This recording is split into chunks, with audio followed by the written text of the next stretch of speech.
umat Islam percaya kepada Taurat, Zabur, Injil, lalu digenapi dengan Al-Quran. Ini dogma Islam ya. Taurat mengisahkan baik makamnya, baik ayahnya, baik yang dikorbankan dan lain sebagainya. Kok bisa-bisanya ya berubah di kitab yang ini gitu ya? Kenapa? Kan di dalam rukun iman yang ketiga ya, mengimani kitab-kitab Allah atau percaya kepada kitab-kitab Allah, yaitu Taurat, Zabur, dan Injil. Seharusnya kalau percaya itu nggak mungkin berubah. Salam saudara, Abraham atau Ibrahim dihormati banyak orang. Tetapi bagaimana Alkitab dan Al-Quran menggambarkannya? Bersama Pendeta Dr. Fadila Mulia MTH, kita membahasnya secara terbuka dan penuh hormat agar iman kita semakin bijaksana. Siapkan hati, dengarkan firman-Nya. Hari ini temanya adalah Abraham ya dalam Alkitab dan kisah Ibrahim dalam Al-Quran. Saya bawakan tema ini karena sebulan ini full saya dapat pertanyaan dan WA juga pesan-pesan lah ya. Karena ada satu film yang masuk ke Indonesia, lalu ada anggota dewan yang minta di take down. Ya. Filmnya berjudul His Only Son. Nah, begitu banyaknya pertanyaan, akhirnya kalau dijawab satu-satu, itu kan buat saya mubazir begitu ya. Lebih baik ya saya jawab satu-satu lalu saya kumpulin jadiin materi dan dijadikan pengajaran. Saya buat materi ini bukan berarti saya mau mengcounter ya orang yang mau men-take down His Only Son. Tetapi ini adalah penguat bagi kita semua. Mungkin saja ada teman-teman ya orang-orang Kristen yang belum tahu kisah Ibrahim dalam Al-Quran. Jadi saya kasih tahu sejarahnya. Ini hanya untuk menguatkan iman anak-anak Tuhan, para orang Kristen. Yang dimana ketika ada masalah yang bersinggungan dengan Kristiani, itu kita nggak usah langsung marah. Ya, kenapa? Karena kita lihat literaturnya. Ketika mereka marah atau ketika mereka tersinggung karena literaturnya berbeda, ya, nah berarti sama dong sama kita kalau kita marah dan tersinggung kalau literaturnya berbeda. Biasa aja kalau saya ya. Sebenarnya ini kan nggak rumit masalahnya. Produsernya orang Kristen, sutradaranya orang Kristen, bikin film sesuai literatur Alkitab, maka yang dikorbankan adalah Ishak. Ini poinnya yang mereka keberatan, karena tidak sesuai dengan apa yang ada dalam kisah di Islam. Di Islam yang dikorbankan adalah Ismail. Kenapa langsung direaction untuk di take down? Ini kan terlalu berlebihan.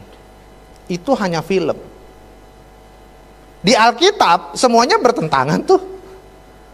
Ya, sama ya pengajaran mereka. Kenapa nggak sekalian aja ya disuruh Alkitab ya di take down, nggak boleh ada. Alkitab beredar di Indonesia karena kita agama yang diakui. Berarti kalau filmnya menurut Alkitab ya nggak perlu di take down. Ya. Harusnya gampang ya, mereka tinggal buat aja film yang sama, tapi versi Islam, versi Muslim, yang dikorbankan adalah Ismail. Masih ingat nggak film The Passion of Christ? Ya, itu sungguh fenomenal.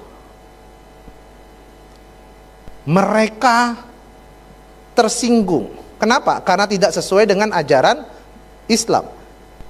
Karena Yesus yang disebut mereka adalah Isa Al-Masih tidak mati di salib. Tetapi tanggapan Muslim pada saat itu elegan. Ya. untuk menampung kegelisahan umat Islam terhadap film yang fenomenal itu, mereka membuat film yang berjudul The Messiah, yang berkisah tentang Yesus Kristus dalam versi Islam, juga dalam versi Injil Barnabas. Itu keluar tahun 2007. Nah, itu tanggapannya elegan gitu ya.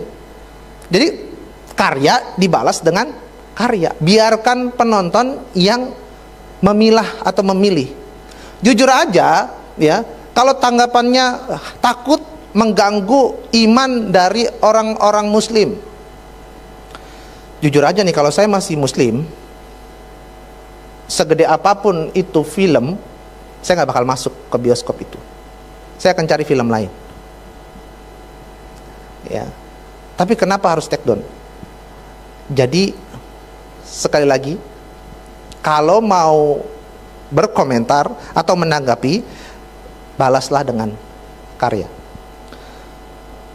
Hari ini kita akan buka dan saya akan bahas Abraham menurut Alkitab, juga Ibrahim menurut Al-Quran secara singkat, jelas, dan padat. Kiranya teman-teman mengerti.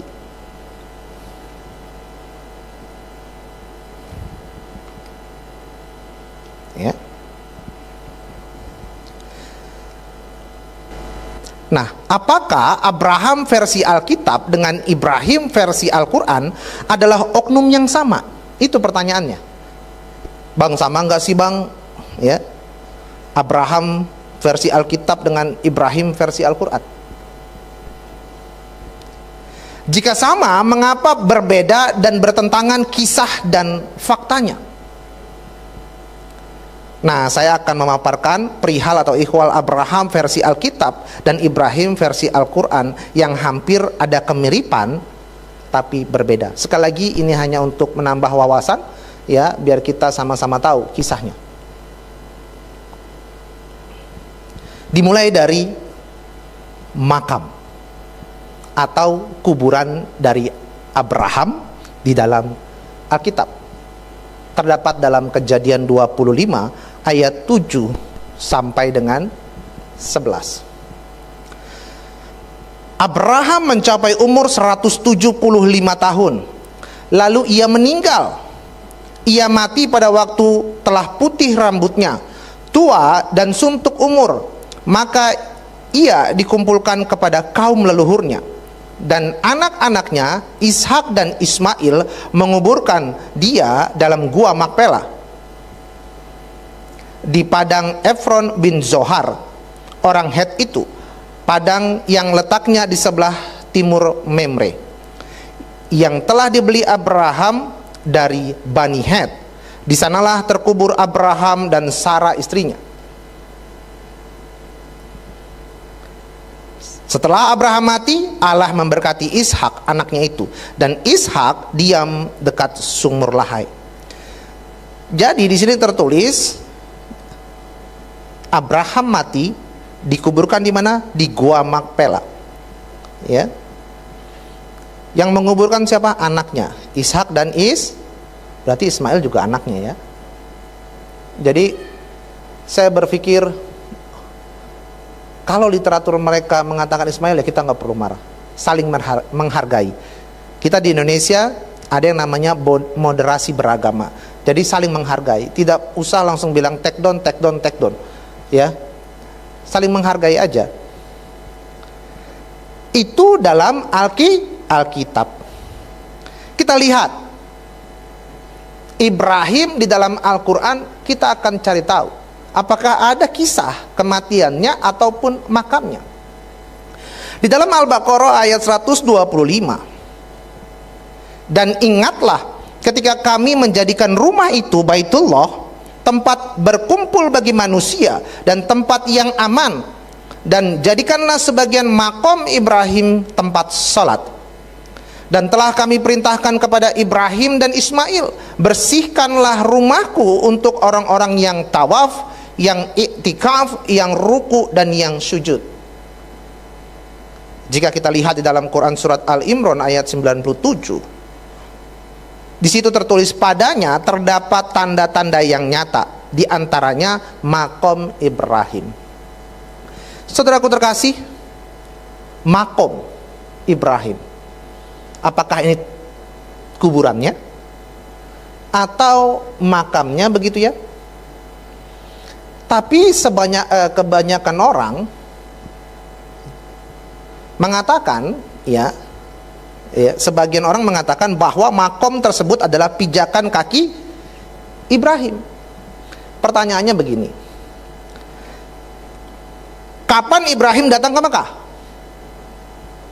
Dan di mana kuburan Ibrahim sekarang? Saya nggak mau jawab. Yang jawab saudara-saudara sekalian. Silahkan di searching. Saya yang kasih materi, saya yang kasih pertanyaan, saudara yang menjawab. Jadi kalau misalkan itu makam, maka apakah itu kuburannya? Bukan, itu bukan makam, pijakan. Oke, kalau itu benar pijakan, kapan Ibrahim datang ke Mekah? Udah itu aja. Saya nggak mau jawab.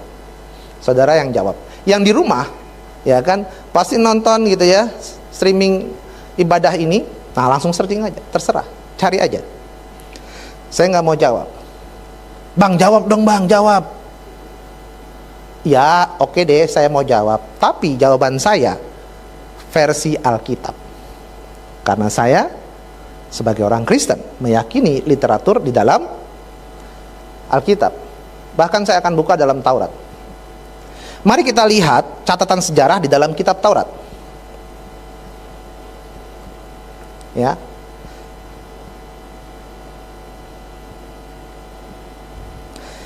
Antara Mekah ke Yerusalem itu kalau diukur jauhnya kurang lebih 1236,19 kilometer. Ini sejarahnya ya, atau jaraknya gitu ya. Ini sejarah Abraham, benarkah pernah ke Mekah gitu ya. Jarak sejauh ini ya, bisa nggak ditempuh? Ini posisi Yerusalem. Nah, ini posisi Mekah. Kira-kira ditempuh bisa nggak ya pada waktu itu? Mungkin naik ontak gitu, kayaknya susah. Naik pesawat belum ada. Naik motor juga belum ada. Naik mobil apalagi belum ada. Jadi kapan? Begitu ya.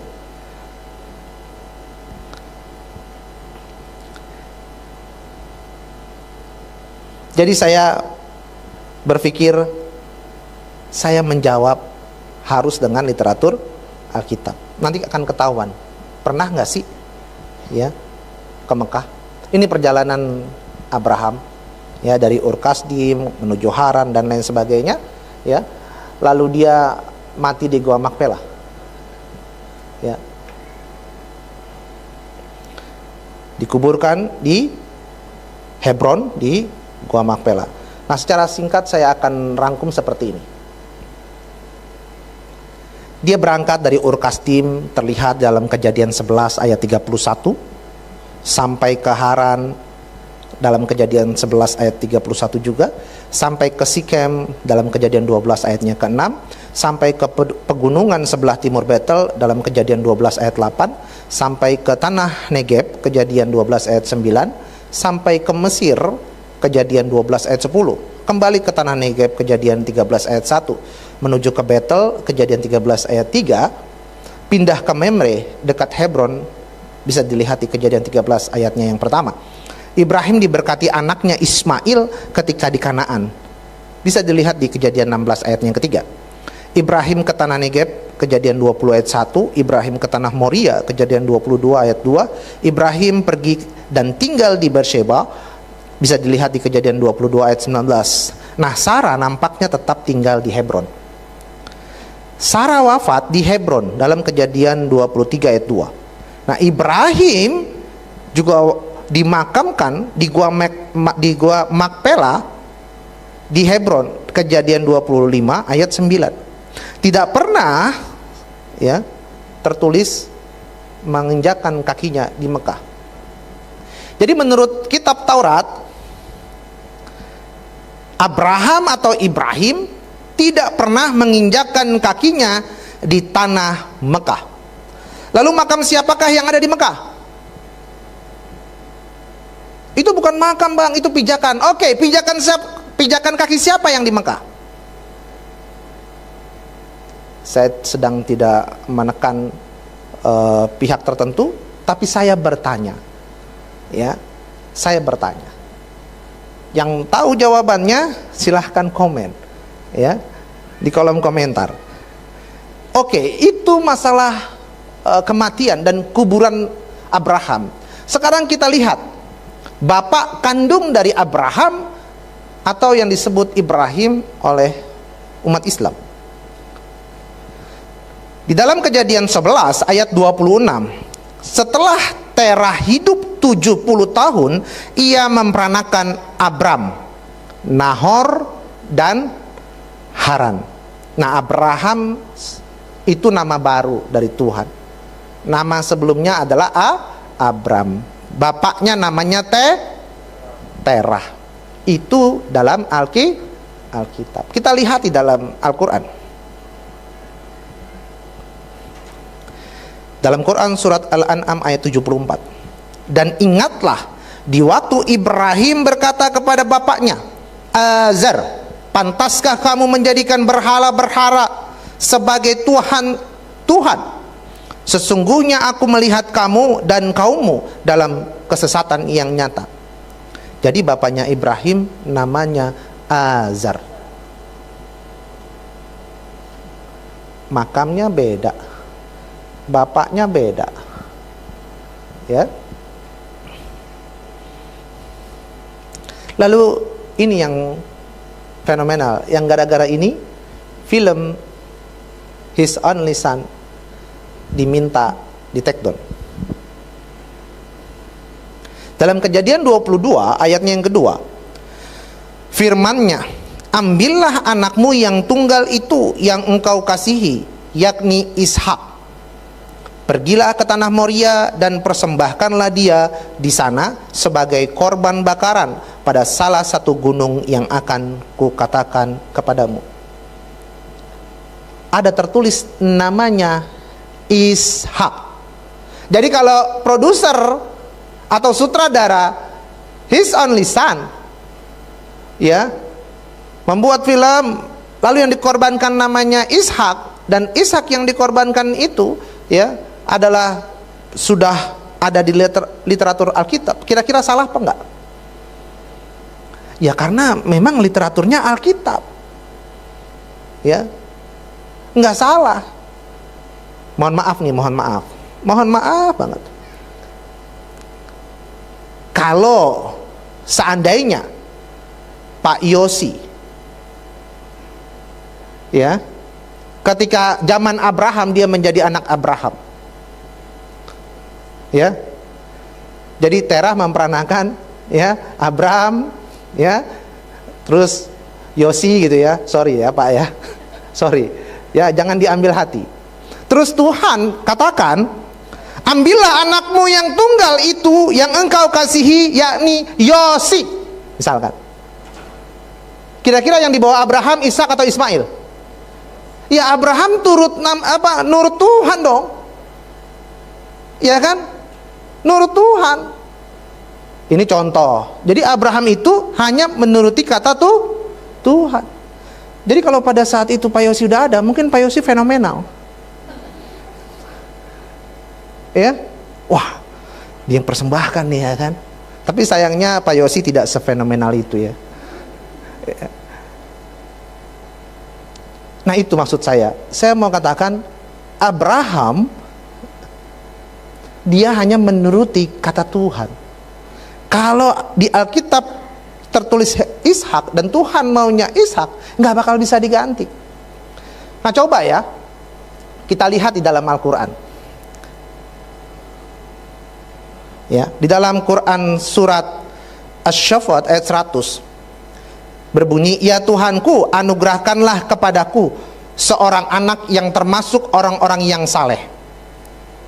Lalu di dalam Quran surat As-Saffat juga ayat 103, tatkala keduanya telah berserah diri, dan Ibrahim membaringkan anaknya atas pelipisnya, nyatalah kesabaran keduanya.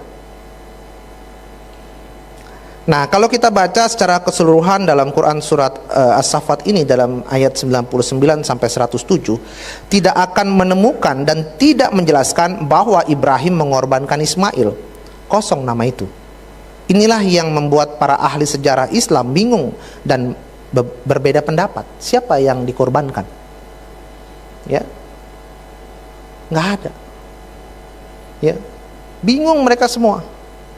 Siapa yang dikorbankan? Mau bilang Ismail tapi nggak tertulis gitu ya.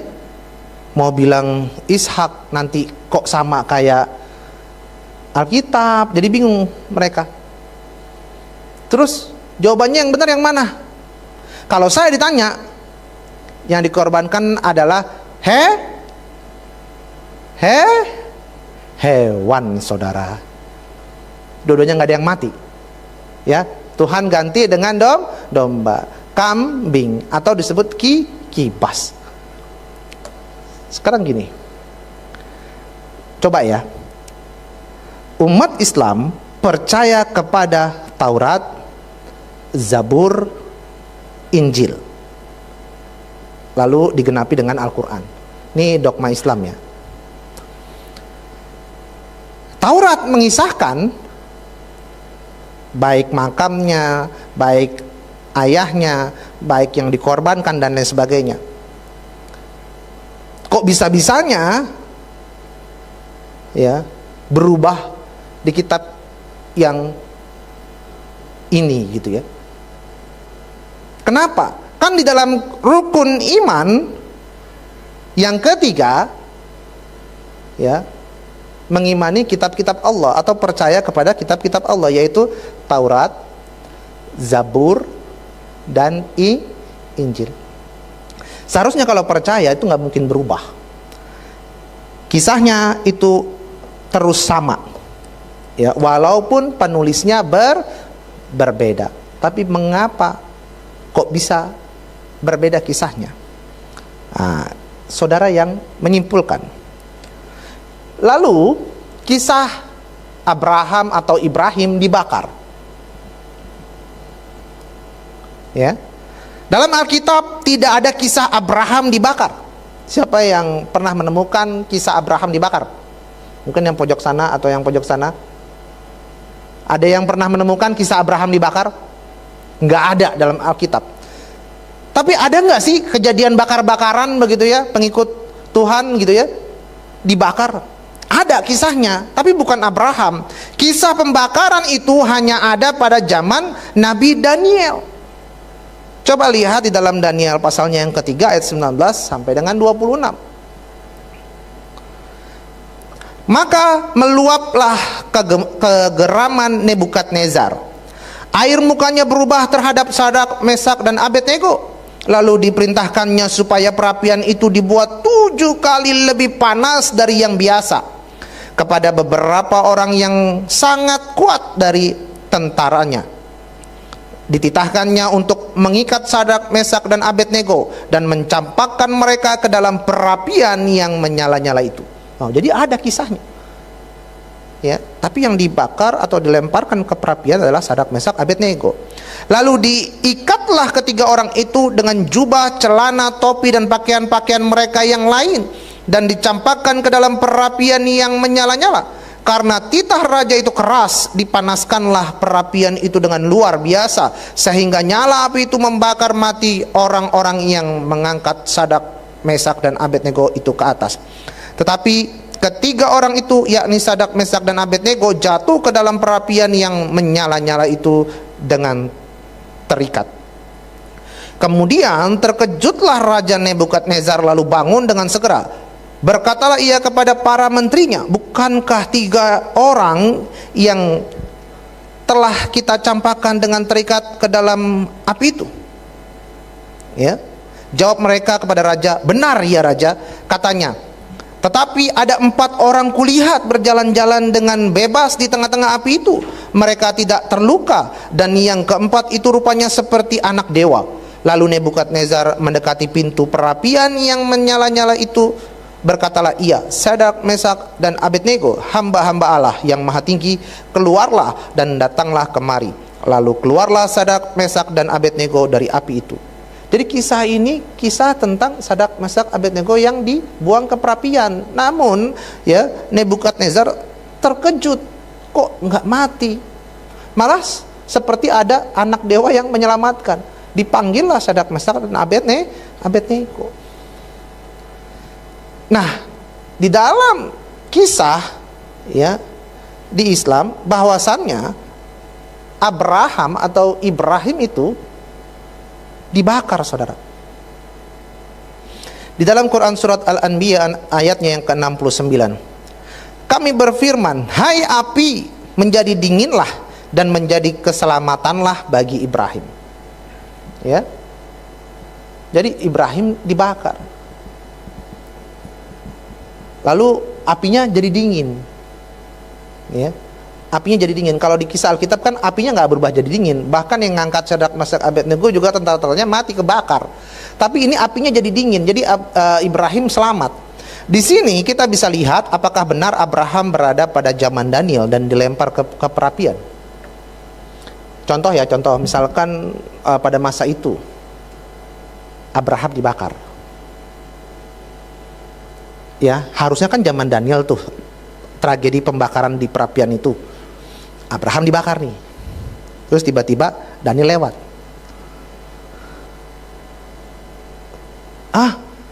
Apakah engkau bapak orang beriman, bapak para nabi, Abraham? Abraham menjawab, ya, itu aku. Bapak, maaf, Anda salah zaman, Pak. Anda salah zaman. Bapak mending balik lagi. Ini zaman saya, Bapak. Ini zaman saya. Ini Daniel, Bapak. Ini Daniel. Ya, bisa begitu tuh. Ya. Karena salah zaman. Jadi tidak pernah di dalam Alkitab dikisahkan Abraham dibakar. Nah, ini nggak jauh lebih penting tentang Abraham dihitan atau disunat. Dari semua kisah-kisahnya satu persatu kita runutin ya. Abraham dihitan atau disunat. Kita lihat di dalam Kejadian 17 ayat 10 sampai dengan 11. Inilah perjanjianku yang harus kamu pegang, perjanjian antara aku dan kamu serta keturunanmu, yaitu setiap laki-laki di antara kamu harus disunat. Ya, haruslah dikerat kulit khatanmu, dan itulah akan menjadi tanda perjanjian antara aku dan kamu. Jadi Ibrahim atau Abraham memang diperintahkan untuk melakukan sunat. Kamu harus disunat, menjadi tanda perjanjian antara aku dan kamu. Nah, kita akan coba teliti di mana alat sunatnya. Sejarah dalam Alkitab perihal sunat adalah menggunakan pisau dari batu. Tidak tertulis menggunakan alat lain. Coba kita lihat di dalam Keluaran 4 ayatnya yang ke-25. Lalu Zipora mengambil pisau batu, dipotongnya kulit khatan anaknya, kemudian disentuhnya dengan kulit itu kaki Musa sambil berkata, sesungguhnya engkau pengantin darah bagiku. Jadi dengan pisau batu, saudara. Bahkan di dalam Yosua pasalnya yang kelima ayatnya yang kedua, pada waktu itu berfirmanlah Tuhan kepada Yosua, buatlah pisau dari batu dan sunatlah lagi orang Israel itu untuk kedua kalinya. Ya, sunat pakai pisau batu dalam Alkitab. Kita lihat di dalam dogma mereka, ya, kisah di dalam Islam. Ibrahim disunat nggak? Disunat. Ada nggak di Al-Quran? Di Al-Quran itu saya samar-samar mencarinya, tetapi yang jelas karena saya mencari alat potongnya, ya. Nah, dapatlah di dalam hadis riwayat Bukhari juz 7 halaman 143 dari Abu Hurairah bahwasanya Rasulullah Shallallahu Alaihi Wasallam bersabda, Nabi Ibrahim alaihissalam berkhitan setelah berusia 80 tahun dan beliau khitan dengan menggunakan kampak. Di dalam hadis riwayat Muslim juz 4 halaman 1839 juga sama bunyinya. Dari Abu Hurairah, ia berkata Rasulullah Shallallahu Alaihi Wasallam bersabda, Nabi Ibrahim alaihissalam berkhitan saat beliau berusia 80 tahun dengan menggunakan kampak. Ya kita nggak perlu marah dan kita nggak perlu bilang itu salah, itu kan keyakinan mereka. Kita hargai. Dalam riwayat ini Ibrahim diyakini disunat menggunakan kampak. Oke, pertanyaan saya, siapa di sini yang disunat? Angkat tangan. Siapa namanya? Hah? Rendra. Satu doang nih. Jangan tanya saya pasti disunat. Oh, Pak Gembala juga. Saya kalau nanya Pak Gembala segen. Saya tanya Rendra aja ya. Ren, disunat sakit gak Ren? Sakit. Pakai apa dulu sunatnya? Laser. Zaman canggih. Laser.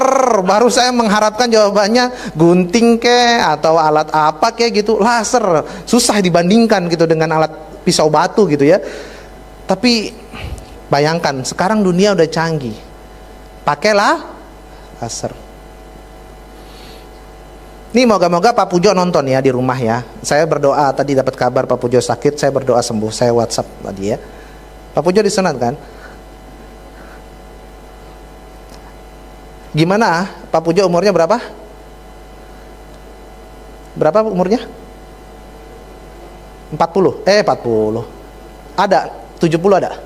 60. Belum sesuai dengan yang diajarkan nih. 80 nih. Saya cuma cari yang usia yang 80 ada nggak di sini? Yang belum sunat tuh saya tawarin sunat pakai kampak. Kira-kira bagus loh, ya. Nggak apa-apa, kan kulitnya udah kelihatan tuh, udah gampang. Ya. Bagaimana tuh rasanya? Jadi saya berpikir begini, apapun yang mereka katakan dan itu diyakini oleh mereka dan selama ada literaturnya, ya kita hargai. Ya, ini ketawanya nggak berhenti tuh. Ya, jangan gitu ya.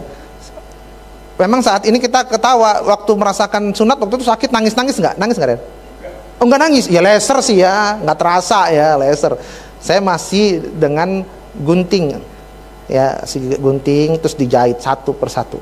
Ya biusnya ini lagi ya kan di area tertentu doang, biusnya habis teriak tuh, gitu ya. Waduh ya. Nah kesimpulannya, pisau batu itu lebih tajam loh daripada besi ya. Nah kesimpulannya, jika Al-Quran meyakini kebenaran Taurat, maka seharusnya kisah tidak akan berubah. Lantas mengapa berbeda kisah sejarahnya padahal oknumnya sama? Yaitu sama-sama menceritakan orang yang dikasihi Allah, orang yang mendapatkan perintah pengorbanan, dan bapak orang beriman juga bapak para nabi. Yang keempat, sengaja saya kosong titik-titik, saudara yang menyimpulkan dari apa yang saudara telah dengar. Ya, PR buat saudara tuh ya.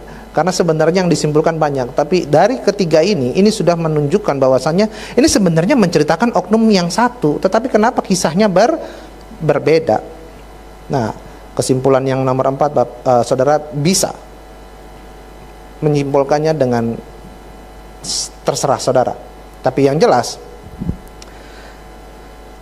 oknum kalau mau dibilang berbeda, maka ada 2 orang yang kita yakini mendapatkan perintah untuk mengorbankan anaknya. Ya. Apakah benar ada 2 orang?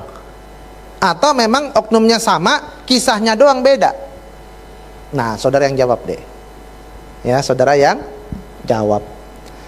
Terus kalau misalkan, maaf nih ya, kalau misalkan ada yang mengatakan antara ya Isa dengan Yesus begitu ya, berbeda gitu ya, maaf. Oknumnya beda itu nggak sama. Karena apa? Karena kisahnya beda. Kita coba tarik kesimpulan seperti Bapak Abraham dengan Ibrahim ini. Berarti ada dua orang yang lahir dikandung oleh firman Allah. Ada Roh Kudus. Karena di Alkitab jelas, firman telah menjadi manusia. Di Al-Quran jelas, dia Rohullah wa kalimatullah. Dalam Alkitab juga tertulis, ya, dia tidak berdosa, tidak bercacat celah. Al-Quran juga demikian. Alkitab juga demikian. Berarti ada dua orang yang suci di dunia ini. Benarkah demikian? Kenapa nggak disimpelkan aja bahwasannya ya oknumnya sih sama, cuman kisahnya beda. Nah, mau percaya yang mana? Gitu aja. Gitu aja. Karena saya percayanya waktu pertama kali saya bertobat, ya karena Isa Al-Masih. Saya nggak kenal Yesus Kristus dulu. Tapi ketika saya baca Alkitab, saya sadar kisah yang benar adalah dalam Alkitab. Udah, titik. Ya, kisah yang benar dalam Alkitab. Ini kisahnya apapun itu, ya terserah. Saya udah nggak percaya. Ya. Bagaimana dengan Al-Quran yang dalam bahasa Inggris? Yesus Kristus itu di situ tertulis Isa Al-Masih, di situ tertulis Jesus Christ. Nah itu oknumnya beda lagi tuh berarti. Ya. Gimana tuh? Lalu kemarin rame-rame begitu ya. Ada pengumuman libur untuk tahun depan. Ada 27 hari libur. Dan nama Isa Al-Masih mau diganti nama Yesus Kristus. Oh, pada senang, ya. Terus ada yang juga pada marah. Enggak perlu senang amat dan enggak perlu marah-marah amat, itu biasa aja. Ya. Simple aja. Jika namanya Isa, ya berarti berkarya atas nama Isa. Esensinya nggak berubah. Jika memang nanti terganti dengan nama Yesus Kristus, juga biasa aja, ya. Nama itu nggak berubah esensinya, tetap Tuhan. Ya. Mereka kan panik, namanya Isa, harusnya bukan Isa Yesus, maksudnya kebangkitan Isa Al-Masih lah, kematian dan sebagainya, harusnya Yesus Kristus. Ya nggak apa-apa juga, malah semakin bagus kan buat pemberitaan kabar baik. Ya, nama Yesus Kristus berkumandang mungkin sampai ke istana negara. Biasanya Isa Al-Masih. Terus tiba-tiba Yesus Kristus. Coba bayangkan para pejabat-pejabat negara mengatakan di mulutnya Yesus Kristus. Ya kan? Bukan anak Tuhan, tapi dia bilang, "Ini hari apa ya? Kok libur ya? Ini kenaikan Yesus Kristus." Nah, muncul. Ambil positifnya. Yang menggunakan pemberitaan kabar baik dalam nama Isa yang bersyukur. Yang nama Yesus lebih bersyukur. Yang terpenting di sini saya mau menyampaikan, esensinya nggak berubah. Mau pakai nama apa, ya, Tuhan kita itu bisa menggetarkan. Lah kalau di Sunda Gusti Allah, di Ambon apa? Tete manis. Kuasanya nggak berubah itu, dipanggil apapun. Ya, jadi oknumnya sama, kisahnya beda. Tapi saya sekarang percaya dalam kisah Alkitab, titik, nggak ada lagi. Ya terserah ini mau kisah apa, saya nggak percaya. Tapi oknumnya sama, karena saya nggak percaya ada dua orang yang dilahirkan dari Roh Kudus. Ada dua orang yang suci di dunia. Dan misalkan ada oknum yang berbeda lagi, ingat di Al-Quran begitu banyak kisah-kisah, di Islam begitu banyak kisah-kisah para nabi, di Kristen juga banyak. Emang dikira kisahnya sama? Beda semua. Dari Adam misalkan, Adam diusir di Firdaus. Menurut Islam Firdaus di surga. Kristen memang Adam diusir dari Firdaus, tapi Firdaus bukan ada di surga, di bumi. Kisahnya udah beda. Ya. Adam menjadi tulang punggung penyembahan ketika itu. Semua diminta bersujud kepada Adam. Di Kristen nggak begitu. Kisahnya beda tuh. Apakah ada dua Adam yang dibuang dari Firdaus ke dunia ini? Kan enggak, satu. tapi kisahnya beda. Nah, apapun kisah para nabi, juga Yesus Kristus atau Isa Al-Masih dalam agama selain Kristen, saya nggak percaya. Saya hanya fokus di sini. Oknumnya tetap satu. Contoh lagi, misalkan Salomo. Semua nabi deh sebutin, semuanya ada kisah dan kisahnya nggak mungkin sama. Salomo.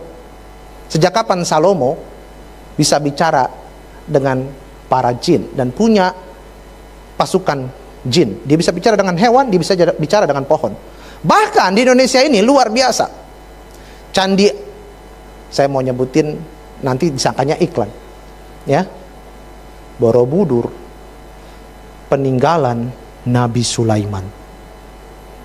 Wah, hebat kan?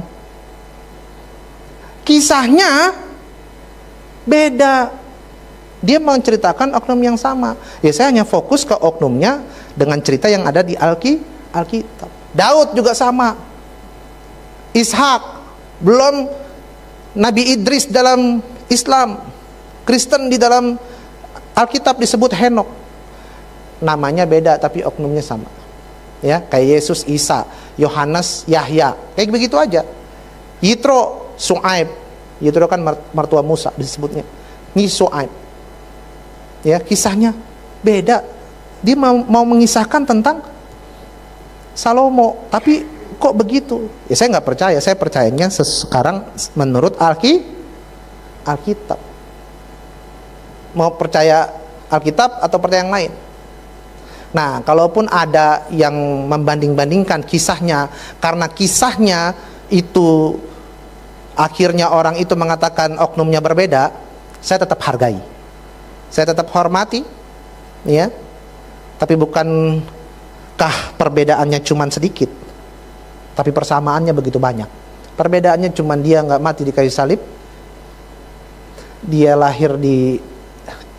dilahirkan di bawah pohon kurma, ibunya bernama Maryam, saudara Harun. Kayaknya perbedaannya cuma segitu doang deh.